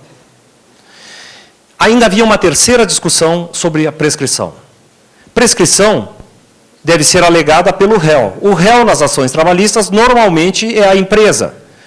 Como e onde que eu vou botar o direito da prescrição num artigo que é direito dos trabalhadores, se é um direito da empresa? Porque quem se beneficia com a prescrição são as empresas, que teriam que pagar 10 anos, pagam só 5. Como se justifica isso? Então, o artifício encontrado foi dizer assim, são direitos dos trabalhadores, o direito de ação, que é o direito do trabalhador, vírgula, com prazo prescricional de tanto. Né? Ficou uma coisa meio enviesada. Até porque alguns autores dizem assim, bom, mas se é um direito de ação, não é um direito do trabalhador, é um direito de todo cidadão, então teria que estar no artigo 5º. Passados esses problemas, ficou no artigo 7º, 29. A primeira fase da Constituinte terminou por uma chamada comissão de sistematização, antes de ser aprovada, e havia uma série de, vamos dizer assim, ganhos políticos, que gerou uma reação, né, naquela época das forças conservadoras, chamada Centrão. Era um grupo de parlamentares que começou a podar alguns avanços, porque a Constituição de 88 estava saindo muito para frente. Então, puxar um pouco o freio. Vocês encontram os ecos da atuação desse grupo parlamentar em vários artigos da Constituição. Não só no direito do trabalho. Por exemplo, o direito de propriedade. A redação original da Constituição de 88 era: é garantido a todos os direitos de propriedade, cumprida a sua função social. O Centrão foi lá e diz assim, vamos cortar aqui no meio. É garantido a todos os direitos de propriedade. Um inciso. A propriedade deve cumprir sua função social. Outro inciso. Qual era a intenção disso? Diz assim, no futuro, daqui a 50, 100 anos, a propriedade não está subordinada à função social. Eu tenho um hermeneuta no Supremo Tribunal Federal, poderá justificar, ora no inciso, a propriedade como um direito absoluto, a propriedade como um direito relativo. É sutil, mas até hoje vocês encontram acórdãos discutindo a extensão do direito de propriedade. Ainda que depois o Código Civil venha reafirmar a função social da propriedade, isso é particularmente importante e é a atuação desse grupo político. Da mesma forma que vocês encontram no artigo 7º, inciso 1, uma locução assim, ó, é garantidos aos trabalhadores, são direitos dos trabalhadores, proteção contra a dispensa motivada, vírgula, na forma da lei complementar. Por quê? Se não tivesse na forma da lei complementar, teria o problema da autoaplicabilidade. Então, esse grupo político, em várias questões, colocou vírgula na forma da lei, vírgula na forma da lei complementar, que era para tirar o debate da Constituinte. Evidentemente que isso foi um acordo político, porque esses textos foram votados por maioria, portanto, dos dois lados, mas era uma forma de jogar para frente, empurrar com a barriga a discussão. O direito de greve, na forma da lei. Bom, isso é normal, né? Precisamos de uma lei de greve. E por aí vai. Na prescrição, isso se revela nos 2 anos. Né? Veio uma emenda desse grupo político e diz assim, é garantido, né, o direito de ação com um prazo prescricional de 5 anos, desde que entre com a ação 2 anos após o rompimento. Que na prática isso funciona como um gatilho. Né? Esse é o texto do artigo 7º 29, que todos vocês conhecem, é o texto do artigo 11 da CLT, com a redação da reforma trabalhista. Né? Todas as nuances disso. A primeira discussão que o TST enfrentou era a partir de quando se contavam os 5 anos. Porque, num primeiro momento, os trabalhadores diziam assim, tudo bem, eu tenho 2 anos para entrar com a ação, mas se eu entrar com a ação dentro dos 2 anos, eu conto os 5 da data que eu fui despedido. O outro lado dizia assim, não, se tu deixou passar 2 anos, entrou no último dia, tu ficaste 2 anos inerte. Importante é da data do ajuizamento da ação. Na prática, tu vai pegar 3 anos, né? Porque 2 tu deixou passar, 2 mais 3, 5, etc. e tal. Esta situação está na súmula 308, inciso 1 do TST. A forma de contagem foi estipulada, fixada pelo TST, na súmula 308, inciso 1. E na súmula 308, inciso 2 do TST, está uma outra questão, que os mais antigos devem se lembrar, que era o que acontecia se eu entrasse com a ação em 1989. Né? Eu trabalho há 10 anos para a empresa, a Constituição é de 88, que deu o prazo, ampliou o meu prazo. Se em 89 eu posso pegar 5 anos para trás, e aí as empresas diziam, não, mas até 88 o prazo era de 2 anos, portanto, só de 88 para trás só pode pegar 2 anos, até 86. Tu não pode vir a 85, 84, se tu entrou em 89. Né? Isso é a súmula 308, inciso 2, que é uma regra de transição. O TST garantiu, entendeu, que havia direito adquirido das empresas ao prazo prescricional de 2 anos, pelo menos naquele interregno, entre 86 a 91. A súmula 308, inciso 2, se aplica apenas aos processos ajuizados de 88 até 91, porque depois de 91 completa os 5 anos, para trás. Né? Isso ninguém discute mais. Né? Nem sei se a maioria das pessoas se lembra, né, dos que estão presentes aqui, mas tem gente que está fazendo assim com a cabeça, que significa que são muito velhos na Justiça do Trabalho, como eu. Né? Por incrível que pareça, eu tenho 28 anos e peguei isso como funcionário, sou funcionário desde 86, e juiz desde 90, cansei de julgar isso, né? E é a súmula 308, inciso 2. Guardem essa súmula, porque ela vai voltar à discussão com a reforma trabalhista, não aqui na prescrição, né? Na prescrição intercorrente. Certamente vocês vão precisar buscar os argumentos dessa súmula para saber quando que se conta a prescrição intercorrente. Quando que se conta a prescrição intercorrente. Então, este é, vamos dizer assim, o panorama da prescrição trabalhista na sua, vamos dizer assim, formatação original. A história, como é que nós chegamos ao artigo 7º, 29, e como é que nós chegamos ao caput do artigo 11 da CLT, a parte atual. Existe uma segunda questão aqui. O contrato de trabalho é um contrato de trato sucessivo, de execução continuada. Então, ele prossegue no tempo. E a cada mês, as lesões se renovam. Por que a cada mês? Porque as parcelas são pagas mês a mês, a periodicidade do salário é mensal. Então, um tema é saber, em contratualidades muito longas, pode haver alterações contratuais lesivas, e essas alterações contratuais lesivas podem estar dentro do prazo prescricional ou fora do prazo prescricional, mas se projetam para dentro. Esse é o tema da prescrição total e da prescrição parcial. Vamos pegar um exemplo concreto. Cada cadeira dessas aqui é 1 ano, tá? Eu fui despedido aqui em 2017, 16, 15, 14, 13 e 12. Mas eu trabalho desde 2005 na empresa. Fui despedido em 2017. Em 2010, eu sou vendedor, trabalho por comissões. Em 2010, as minhas comissões foram reduzidas de 3% para 1,5%, que me dá um prejuízo de R$ 500 por mês. Eu tive uma alteração contratual lesiva. Segundo exemplo, em 2010, eu recebia insalubridade em grau máximo, a empresa diminuiu para insalubridade em grau médio. Eu tenho uma diferença de 20% do salário mínimo. Não vou entrar na questão da base de cálculo, tá? Todos os meses. Cada mês que eu trabalho, se renova a lesão. Se renova a lesão. Se renova a lesão. Né? E vai chegar até dentro de 2012, 13, 14, 15, 16. A lesão foi lá em 2010. Mas não é uma única lesão. Janeiro eu recebi R$ 500 a menos, fevereiro R$ 500 a menos, março R$ 500 a menos, e assim sucessivamente. Tem uma hora que essa lesão chega dentro do prazo não prescrito, nos 5 anos que não estão prescritos aqui, as 5 cadeiras. A lesão ocorreu aqui, fora, mas ela chega no período não prescrito. Eu quero que me pague o período não prescrito. Isso se chama prescrição parcial. Se eu entender que a lesão não se projeta, a prescrição é total. Se eu entender que a lesão se projeta, a prescrição é parcial.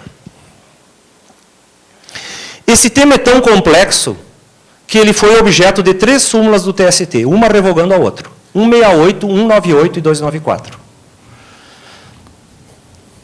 Como eu disse, eu sou tão antigo que no meu concurso para juiz caiu 198, não existia 294 ainda.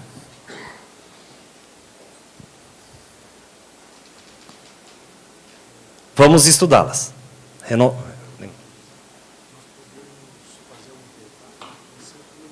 Tá. Eu vou terminar essa parte de prescrição total e prescrição parcial e deixamos a prescrição intercorrente para depois do intervalo. Tá? Só para nós fechar, que eu sei que estão cansados e eu também já estou... Tem tudo arrumadinho aqui.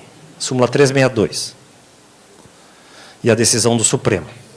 Dá para fazer merchandising, Roberto? Tá. O professor lancei há 2 semanas um livro que se chama Prescrição e Decadência, está à disposição de vocês. Já atualizado pela reforma trabalhista, junto com um professor da universidade lá, o Rodrigo Coimbra, que é um tema difícil. Né? Prescrição é jogo duro. Consigo mais uma aguinha? Vamos voltar. Prescrição total e prescrição parcial.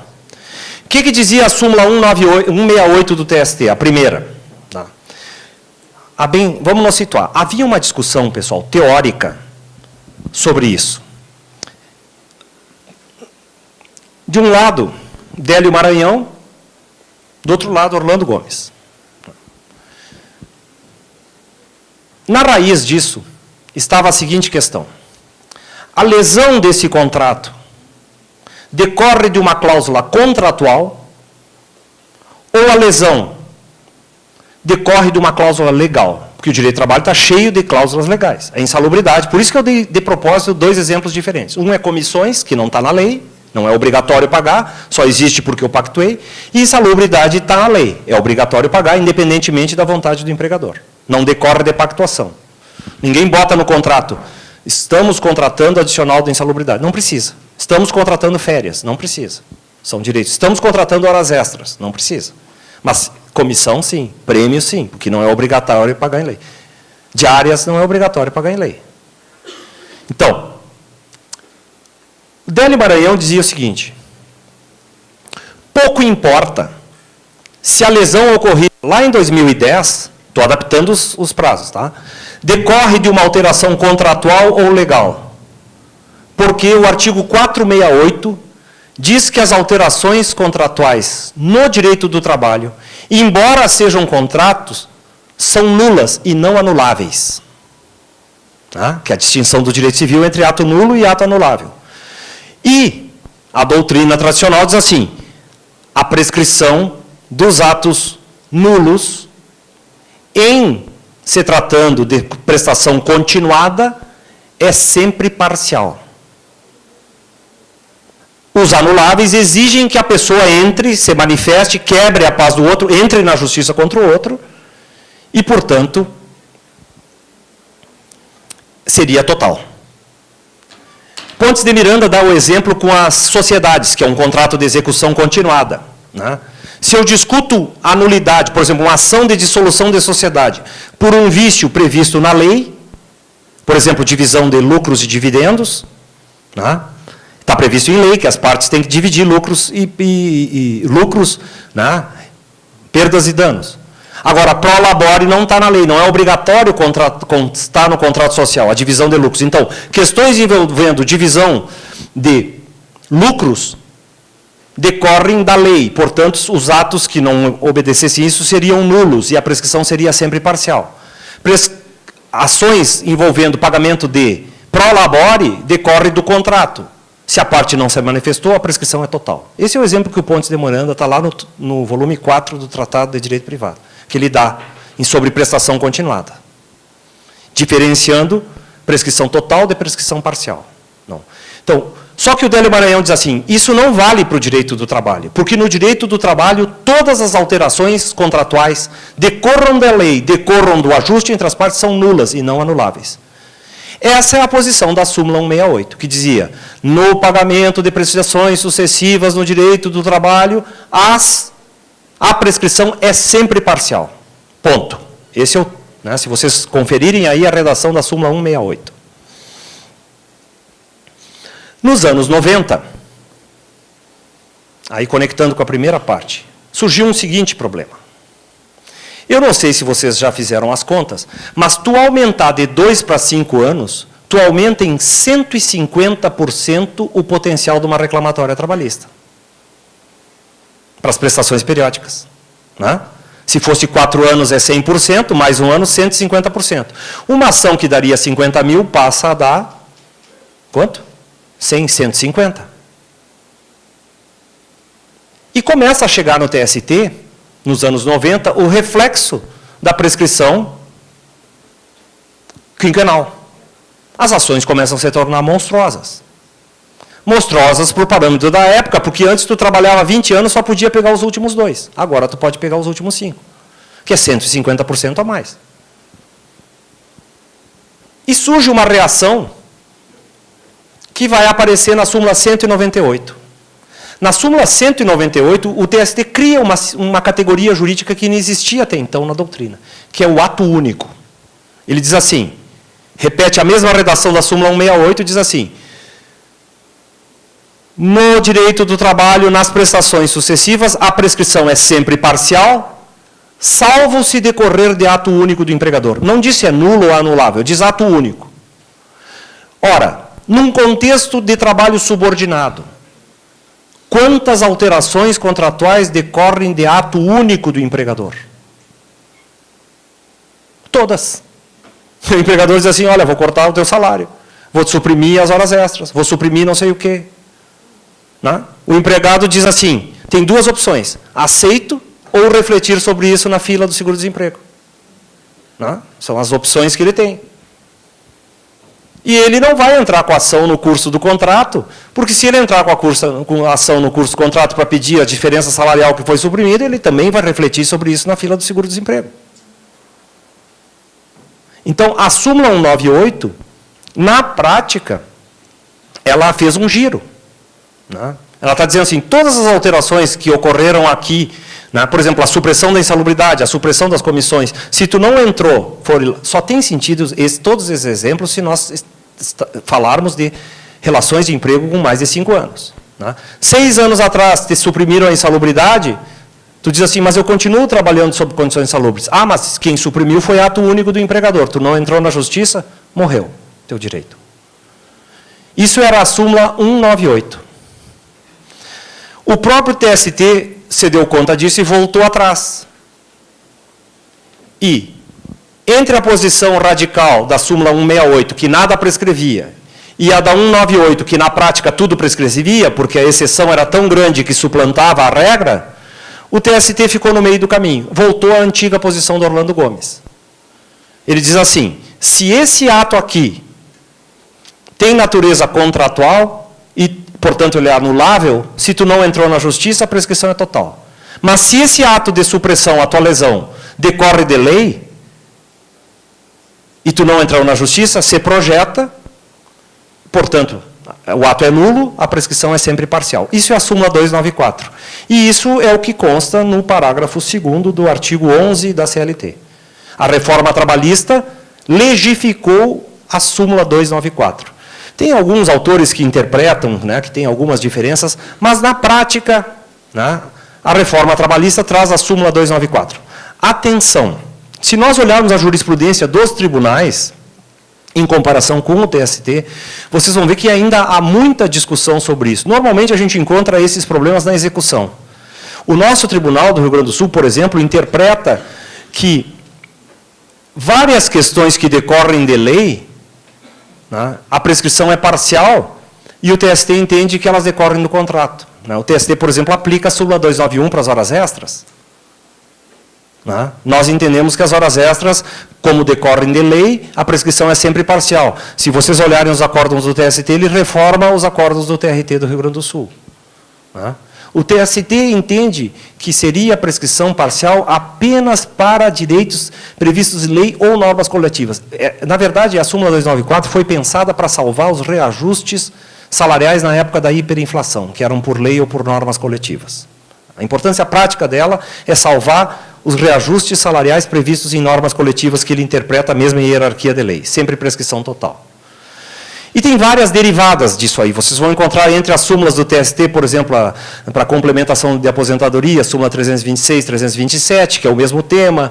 Tem na súmula sobre equiparação salarial, 125, uma coisa também, quando é ação que visa a reenquadramento ou a desvio de função, num caso é prescrição total, prescrição parcial. Mas o tema é basicamente esse.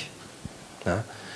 E não há grandes alterações, embora esteja aqui na reforma trabalhista, é mais para solidificar a posição da súmula 294. Talvez um medo de o TST retornar ao parâmetro anterior da súmula 168, vamos botar na lei para não ficar mais difícil de voltar para trás. E para finalizar, o parágrafo 3º. A interrupção da prescrição somente ocorrerá pelo ajuizamento de reclamação trabalhista, mesmo que em juízo incompetente, ainda que venha a ser extinta sem resolução do mérito, produzindo efeitos apenas em relação aos pedidos idênticos. Essa última parte, apenas em relação aos pedidos idênticos, é a súmula 268 do TST. Originalmente, o TST pensava decidia que, entrando com a ação com relação a um pedido, seja qual for, interrompia a prescrição em relação a todos os outros direitos do contrato.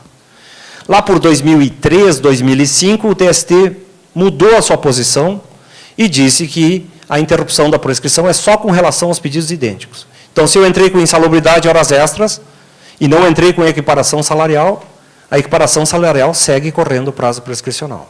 Isso é a súmula 268 do TST. A interrupção da prescrição, a primeira parte, se dá na forma do ajuizamento, é um pouquinho diferente da... Né, ainda que em juízo incompetente, isso está relacionado com o artigo 202 do Código Civil. Basta eu movimentar o aparato estatal que eu interrompo a prescrição. No civil, o Código de 16 exigia a citação válida do réu. O Código de 2002 diz que basta o despacho que ordena a citação. Ainda assim, a posição trabalhista é mais vantajosa, porque basta o ajuizamento da ação. Na data da distribuição, interrompe a prescrição. Vou dar um exemplo concreto que eu aprendi com um amigo, que é o professor Estevão Malê. Uma vez eu estava conversando com o Malê, ele disse assim, pois é, aqui em São Paulo, no Tribunal de Justiça de São Paulo, nós temos que entrar com cautelares para pedir que o juiz despache a citação. Porque, às vezes, o juiz, para ordenar a citação, leva mais de ano no Tribunal de São Paulo. E aí prescreve. Porque, pelo 202, para não prescrever, tu tem que entrar com uma cautelar para garantir o teu direito que o juiz diga cite-se. Né? Porque o Código de 16 não era cite-se, era a citação regular do réu, retroagindo a data do ajuizamento da ação. O de 2002 tentou melhorar a situação, dizer, basta o cite-se, né? Porque fica, às vezes, meses, anos, procurando o réu. Na Justiça do Trabalho, nós nunca tivemos esse problema, porque sempre contamos que é da data do ajuizamento da ação. Por uma razão. Como a nossa fixação dos limites da lide se dá em audiência, e a audiência pode flutuar de uma vara para outra, o prazo mais certo para interromper é o ajuizamento da ação. Senão dependeria de cada juiz e nós teríamos um prazo. Então, assim que se formou a ideia de que o ajuizamento da ação na Justiça do Trabalho interrompe a prescrição. Que é essa primeira parte aqui do parágrafo 3º. E, para finalizar, este parágrafo 3º ainda traz um outro problema, que é essa palavrinha somente. Somente ocorrerá pelo ajuizamento. Algum autor mais conservador poderia interpretar que com esse somente estaria afastada a possibilidade de protesto interruptivo de prescrição. Porque o somente é somente, pela ação. Né? Não haveria mais na Justiça do Trabalho o protesto interruptivo de prescrição. Que é uma questão que está em aberto. Né? Nós vamos ver como a jurisprudência vai se posicionar sobre isso. Principalmente porque os protestos interruptivos de prescrição são utilizados por sindicatos em substituição processual, para garantir um elastecimento do prazo prescricional, etc. e tal. De qualquer forma, ele é permitido somente uma vez. Né? Até 2002, pelo Código 16, ele podia ser renovado. É comum, por exemplo, funcionários públicos fazerem protestos interruptivos de prescrição para elastecer né, um plano, uma lei, diferenças, etc. e tal, né, para elastecer o prazo prescricional, tu faz o protesto interruptivo. Não tem natureza de ação, é apenas uma interpelação jurisdicional, pela via jurisdicional. Uma espécie de interpelação pela via jurisdicional. Diz, olha, eu vou entrar com a ação contra ti daqui a um tempo, não sei quanto, mas por enquanto eu quero resguardar meu direito. Sobre esse tema, o TST tem uma súmula, que é a súmula 202, inciso 1. 202, inciso 1. Ele entende compatível o protesto interruptivo, entende que agora, depois do Código Civil de 2002, é apenas uma vez, mas nós não sabemos se vai modificar esse vocábulo somente, vai interferir ou não na súmula 202 do TST. Teremos que aguardar o desenvolver da jurisprudência. Nós faremos um intervalo de 20 minutos e retornaremos com a programação Exemplares anteriores da revista do TRT estarão sendo distribuídos gratuitamente pela Escola Judicial no hall de entrada do auditório.